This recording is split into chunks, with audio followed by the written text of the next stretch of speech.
कोई इसकी सहायता करने नहीं आया। द्रौपदी ने दोनों अपने हाथ उठाए और दोनों हाथ उठा करके आवाज लगा, हे द्वारकाधीश कन्हैया, आज आकर के मेरी लाज बचा जाओ। क्यों कन्हैया, अगर आज मेरी लाज चली गई ना तो याद रखना, अगर आज मेरी लाज चली गई तो कलयुग में बहन अपनी भाई की कलाई पर राखी तो बांधेगी,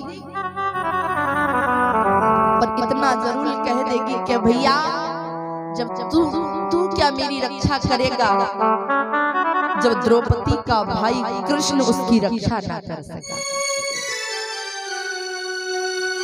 और कन्हैया एक बात और याद रखना, अगर आज मेरी लाज चली गई ना तो कोई बात नहीं, मुझे दुख इस बात का नहीं है, मुझे दुख तो इस बात का है, क्या बोले मेरा मान भले टल जाए पर तेरा मानना टलने पाए। अगर मेरी लाज चली जाए तो कोई बात नहीं भैया, कहीं तेरी लाज ना चली जाए। और दूसरी बात कन्हैया, याद कर वो दिन जिस दिन तूने चंदेरी के राजा शिशुपाल का वध किया था, तो सुदर्शन चक्र से तेरी उंगली कट गई थी, तो रक्त बह रहा था, वहां पर तेरी सारी पत्नियां मौजूद थी, सारी रानियां मौजूद थी, सभी कोई कपड़ा ढूंढने के लिए दौड़ी थी, पर कन्हैया उस सभा में तेरी बहन द्रौपदी भी थी। तो द्रौपदी ने अपने साड़ी के पल्लू को फाड़ करके जब मैंने तेरी उंगली से बांधा था, तब तूने कहा था कि बहन इसके एक एक धागे का मैं मूल्य चुकाता हूं। आज भैया मेरी लाज बचा जा। आज द्रौपदी ने दोनों हाथ खड़े करके द्रौपदी ने कहा, क्या हे गिरधारी, जय हो, हे गिरधारी कृष्ण मुरारी,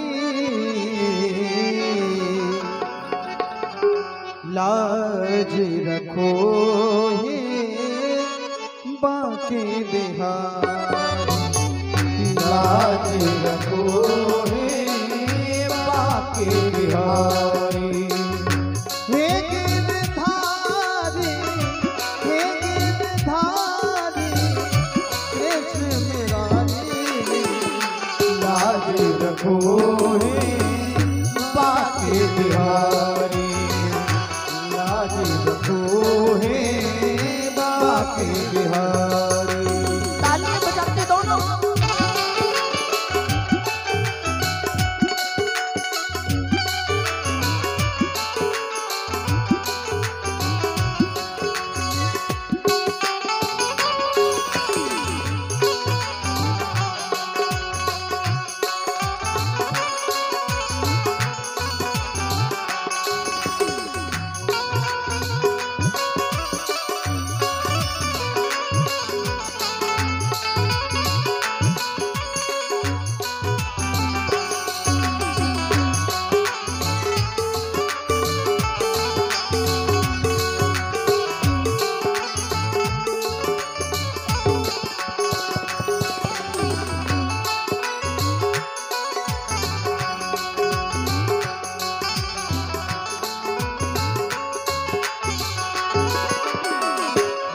सब जीते एक है अल्लाह, मैं सब जीते एक है अल्लाह, मैं सब जीती एक है अल्लाह, मैं सब जीते एक है अल्लाह, मैं सब जीते एक है अल्लाह, सब जीत एक है अल्लाह। यहाँ तो अर्जी, यहाँ तो अर्जी सभा है सारी, लाज रखो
अब मैं आस करूं कहूँ किसकी, अब मैं आस करूं कहूँ किसकी, अब मैं आस करूं कहूँ किसकी, अब मैं आस करूं कहूँ किसकी, अब मैं आस करूं कहूँ किसकी, अब मैं आस करूं कहूँ किसकी।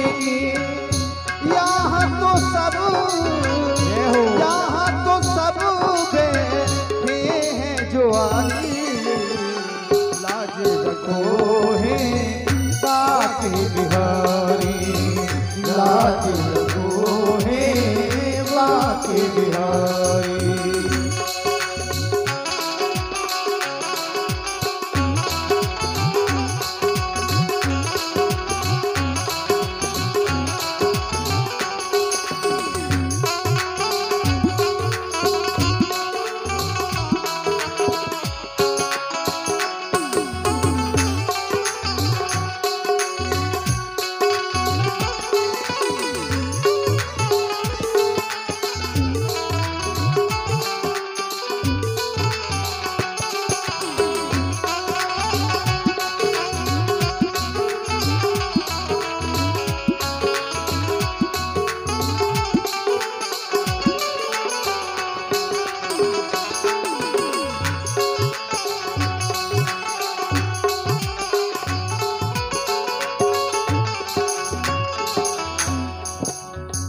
पांच पत्ती सिर नीचे किए हैं, पांच पत्ती नीचे किए हैं, पांच पत्ती सिर नीचे किए हैं, पांच पत्ती नीचे किए हैं, पांच पत्ती सिर नीचे किए हैं, पांच पत्ती नीचे किए हैं। वही गदा बही गाती बुराई, लाज रखो है बाकी बिहारी, लाज रखो है बाकी बिहारी।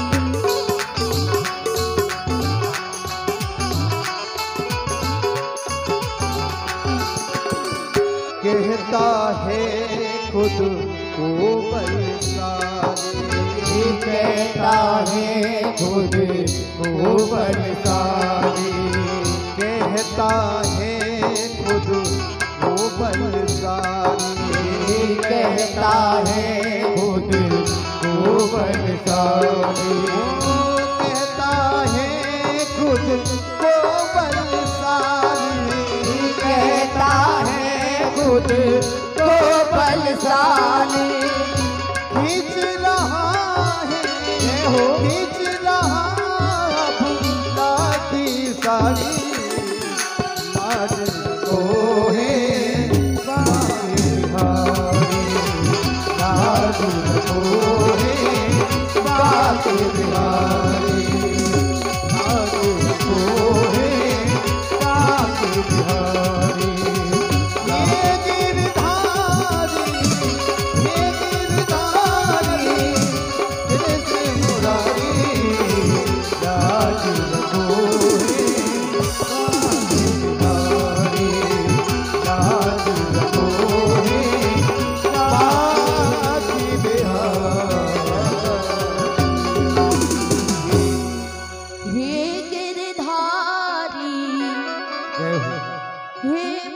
दरबारी बांके बिहारी लाज रखो हे कृष्ण मुरारी, लाज रखो हे कृष्ण मुरारी। आज द्रौपदी ने जैसे ही दोनों हाथ खड़े करके जब प्रेम से जैसे ही हे कहा तो ठाकुर जी द्वारका में बैठे थे। लोग कहते हैं ना, बिन पद चलेंगे बिन ही सुन खाना।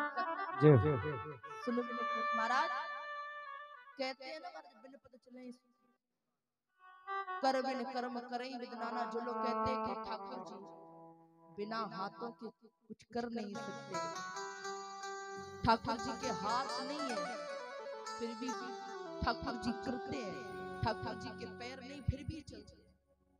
बिन पद चले सुनाइए बिन काना और कर बिन कर्म करें विधि। ठाकुर जी हजारों किलोमीटर दूर द्वारका में विराजे, पर जैसे ही द्रौपदी ने हे कहा ठाकुर जी खड़े हो, में तो पैर बढ़ा दिया और पूरा कृष्ण ना कह पाया।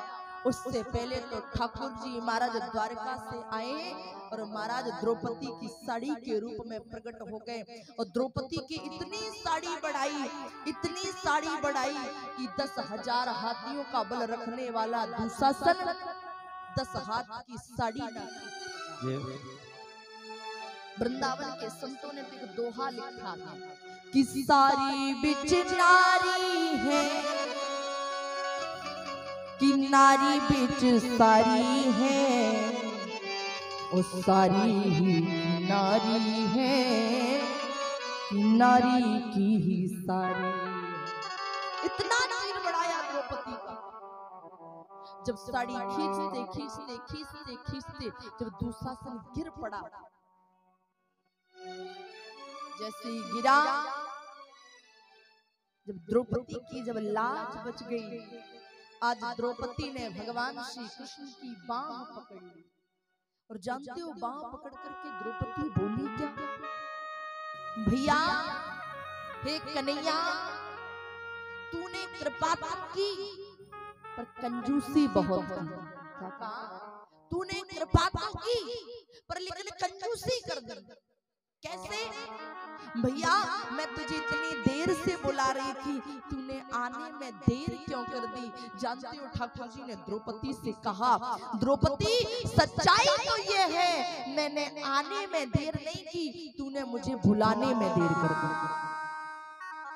द्रौपदी ने कहा 1 घंटे से तो बुला रही हूँ, लाला आजा कन्हैया आजा कन्हैया आजा।